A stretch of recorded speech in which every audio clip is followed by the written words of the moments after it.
Exercise 2.4 takes a look at z-scores, or in other words, they're also known as standardized values.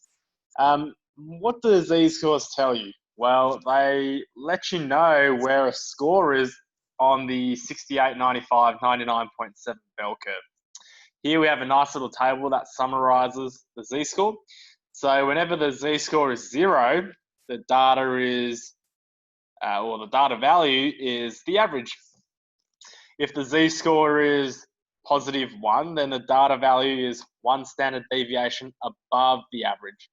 If the z-score is -2, the data value is -2 deviations below the value. Okay, so here we've got a nice little formula too, but the best way to learn this concept is to do some examples. So this first example talks about the length of a hand span of adults is normally distributed with an average of about 21.5 centimeters. Remember to highlight the key details, and a standard deviation of 1.5 centimeters. If a person has a hand span of 20 centimeters, what's their z-score going to be? So the question here says, calculate the standardized value, which is another way of saying what's their z-score going to be. Here we have the average. So let's just highlight the mean as well. That's critical detail. The average is represented by the x cap, or the x with a little dash on top, or line on top. The standard deviation is represented by S. So standard deviation here of 1.5, that's represented by the S in the formula. And then the hand span, or a person's score, is the X. All right, so once you've got these pieces of information, you just plug them into your formula to see where a person's score is on the bell curve, or their z-score. So here the 20 comes from, the person's hand span. The 21.5 comes from the average. The 1.5 is the standard deviation. And once you've got these values, plug it into your CAS. All right, remember to use the fractions function. So press Control Divide, which is the division symbol, to get your layout so you can stack it. All right, otherwise, if you were to just write 20 take away 21.5 divided by 1.5, then you would need to put the brackets in for the calculator to understand which segment you're dividing. Part B of example 1 says, show that this standardized value means that 84% of people have hand spans wider than this person. So what does this -1 value mean? So this -1 value. This -1 value means this person's hand span is 1 standard deviation below the average. So this person would be here, right? So that's why we've got a nice circle. To see how many people do 84 people have hand spans wider than this person? Well, if you add up each segment that's higher than, or that's above -1 standard deviations, if you add them all together, so 34 plus 34 plus 13.5 plus 2.35 plus 0.15, what you get is 84. So we've confirmed that there's 84% of the population that's going to have a larger hand span than a person that's 1 standard deviation below the average. So hopefully that makes sense. Let me know in the comments section if that doesn't. Where we got 34 is there, 34 there. I'll just highlight these for people who might not be watching the video. So 34, 34, 34, 34.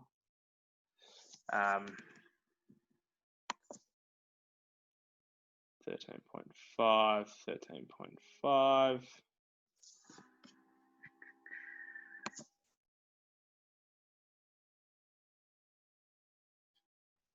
Then 0.15. All right, so moving on. Example 2. Now, why do we actually use z-scores and why do we have standardized values? Because in VCE exams, for example, some subjects questions are going to be harder than others. So let's say you got a situation where you've got a 67 like here on a math methods exam, and then on a further you got 91 out of 100. So these are all out of 100. So 91 out of 100 versus 67 out of 100 on a further math exam. Well, then you can't necessarily say this score here is better than the math method score, because we know methods is harder than further. And so the reason why we do these standard deviations is so then we can compare what our score is to the average to see how well we did compared with the cohort.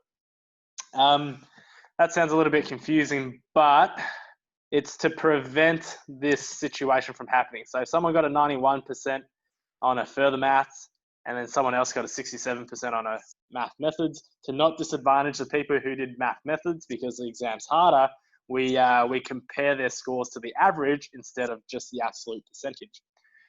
That's why we have these z-scores, to see how well someone truly did compared to the rest of their cohorts and peers. So example 2 says the table below shows the marks of 100 out of 100 that a student has achieved on her mid-year exams in 3 mathematics subjects, plus the means and standard deviations for each of the subjects. Here we have this girl's marked. She got a 91 out of 100 on further. The state's average was 73. The standard deviation is 6 marks. For math methods, she got a 67 out of 100. The state's average was a 51, signifying that the methods exam was a lot harder than the further exam because people did a lot worse. And then the standard deviation here was 4. In the specialist exam, she got 49 out of 100, whilst the cohort got an average of 31 out of 100 with a standard deviation of 5. So they're not getting you to calculate the standard deviation, not until chapter 3 and 4. So assuming the results for each of the 3 subjects approximates a bell-shaped distribution, in which mathematics subject did the student perform the best relative to her cohort? So this is why we need to calculate her z-scores. So for each one of these subjects, we can highlight her score in yellow and plug it into the formula. We can highlight the average. Actually, let's be consistent. What colors did I use up top? Green, yellow, blue.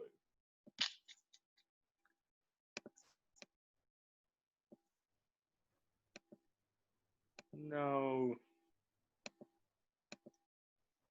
It's gotten rid of some of the numbers.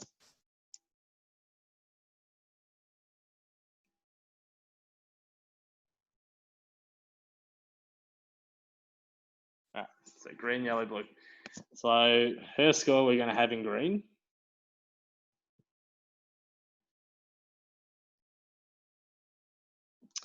The state's average we're going to have in yellow. And then the standard deviation we're going to have in blue.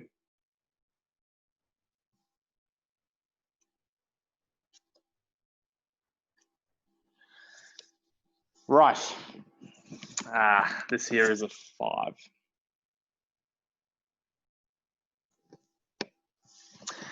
Right, so once we've inputted these fractions or formulas into our CAS, we get 3 for a z-score in further, we get 4 for a z-score in methods, and a 3.6 for a z-score in specialist.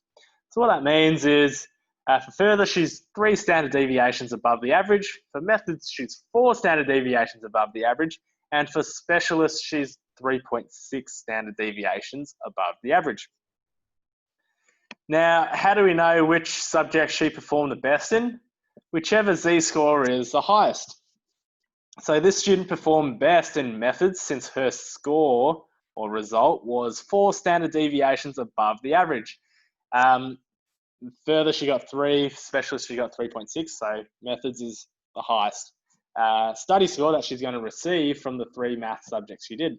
Pretty brave doing 3 math subjects too. That's rarely a case.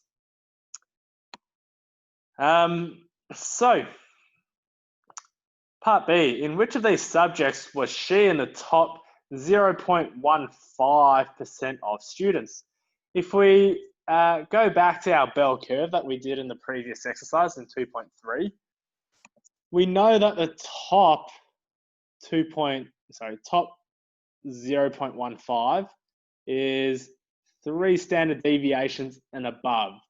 And if we look at her Z-scores, she's 3 standard deviations and above for all 3 math subjects. So this means she was in the top 0.15% in all 3 subjects, since her Z-score was for all 3 were 3 or higher. A lot of 3s, but that's all there is. Okay, so let me know if you have any questions. Z-scores, remember, just tells you how many standard deviations you are above or below the average in summary. Okay, thanks everyone.